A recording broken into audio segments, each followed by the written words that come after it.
Hello, everyone, and welcome to another episode of Founders Grit. Today we have Will, the co-founder of Fold. Will, welcome to the show. Thank you. It's great to be here. So, give us a brief background about yourself before co-founding Fold. Yeah, I've been a co-founder entrepreneur for the last decade, building, consumer products that kind of bring new payment methods to market. That is a new way of paying or transacting, and so we find new ways to introduce that. And so I've done that myself at previous startups. I founded Membo, which was around recurring subscription payments, then went on to go build out the Google Store, which is Google's answer to the Apple Store. From that is where I met my co-founder, Matt Luongo, and we both had a similar interest in Bitcoin. And so a few years later, after that meeting, we had come back together to really reimagine the onboarding experience into Bitcoin and crypto, to offer new ways for everyday people to get involved that weren't quite available. Amazing, interesting, intriguing. So, product market fit, the first 5,000 users, making them stick on. So you have the experience of building products, right? But every product is different, right? So every product has its own challenges and everything. And crypto is an evolving stage, but it's also getting crowded as well, right? But Yep. I believe as of today, Fold has more than 30,000, 50,000 users, right? Yep. So what was the early experience like for the first 1,000 to 5,000 users, making them stick on, the stickiness? And building in crypto and Bitcoin is interesting because it comes with several challenges that building outside of that space doesn't have, but it also has a few benefits. And one of them is that there is a very strong community and group that is fairly easy to find. And so we knew that if we could bring a product to market that we felt offered new value, so instead of having to buy Bitcoin, we allow you to earn it without it. So it's kind of changes the model. You don't have to risk your hard-earned money to get exposure to Bitcoin. And so we really created an MVP, and we said, hey, if this product doesn't speak for itself and we know exactly how to reach the Bitcoin and crypto community, then we'll know very quickly within the first 30 to 60 days if this product has legs at all. And so we built a quick MVP of this, launched it in the app stores. In the first, at launch, we had 15,000 users. And so what this tells us is that number one is whether you're building in crypto or Bitcoin or wherever, you need to be very focused on how are you not just going to get that 5,000 users, but that 5,000 users is proof of whether you should continue working on the product. And you need to get to that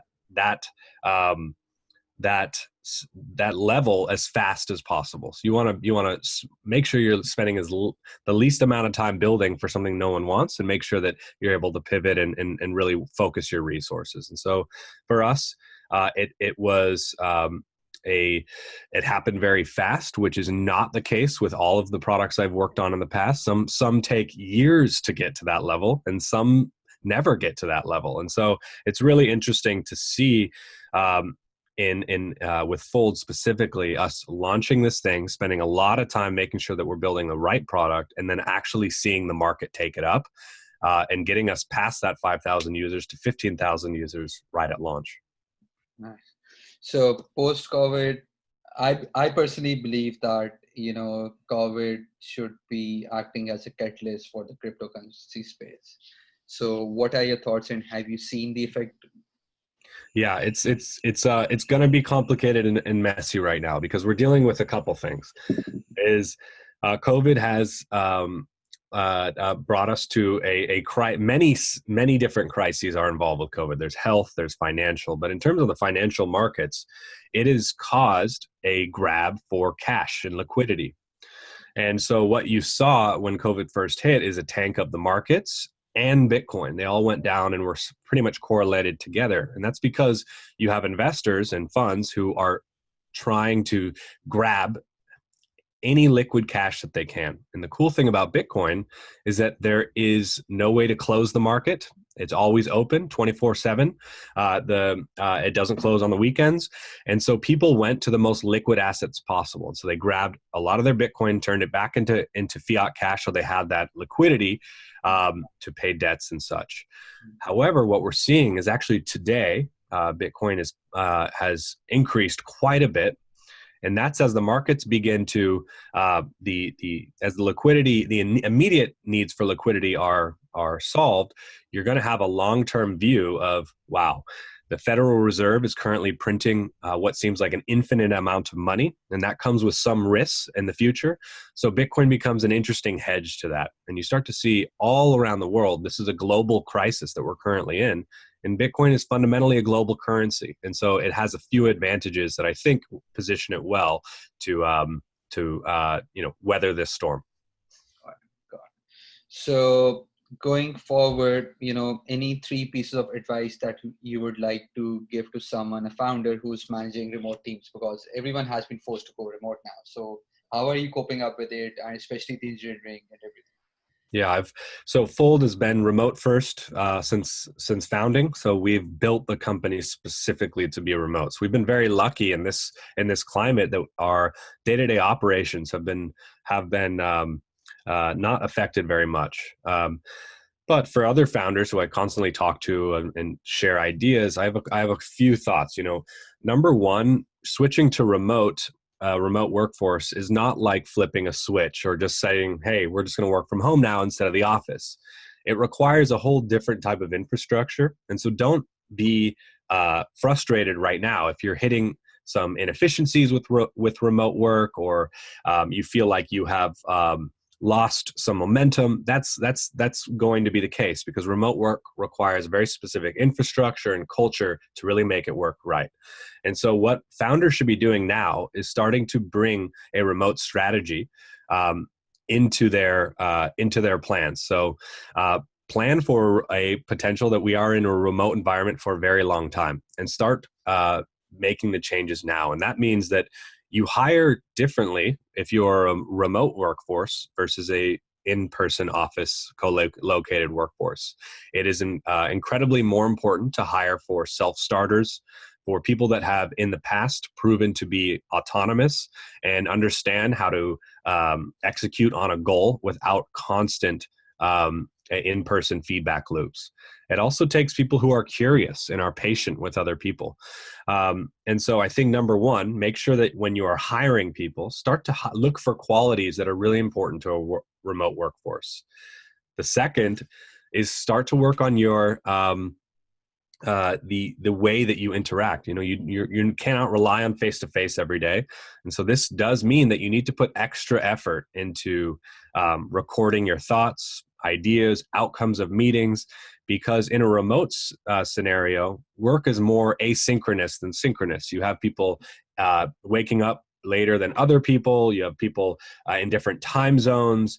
And so it's really important to allow everybody to get on the same page, even if they're not working at the same time.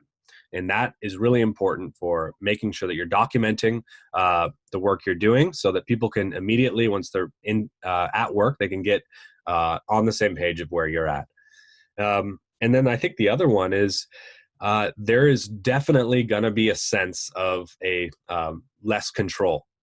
So managers who are used to managing teams that are co-located or in person have developed certain behaviors and approaches that are based on having your team right in front of you, that you can actually see what they're working on. And for many managers, once we move to a remote workforce, that becomes not a great thing, not a great behavior to have learned, because it starts to create ideas of whether your workforce is not being efficient enough, and so you really need to kind of relax on the control part and more focus on outcomes. So less about do people look like they're working, and more about the outcome of their work. And so I think changing workforce dynamics, making sure the right tools, making sure that you as a manager are more geared towards outcomes versus the process of working, because it looks very different for everybody. And then lastly is it's not all fun. It's going to have other distractions. You will have family be more involved in Zoom calls. You will have You will need to write more things down to get people on the same page. You will have to get over the fact that you can't have spontaneous design sessions with people in person, which can be very powerful in person.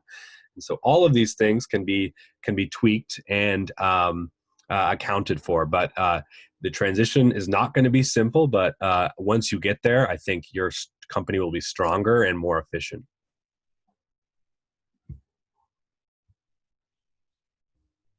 Well, thank you so much for being on the show. It was great having you. So, but we I could, think I lost the audio here. I can't hear you. well, thank you so much for being on the show. Hmm. It was great having you. So, but my marketing team tells me we have to keep the podcast within 8 to 10 minutes. Otherwise, we would have gotten more information from you. So, good luck. I love it. It was great to be here. Thank you for having me.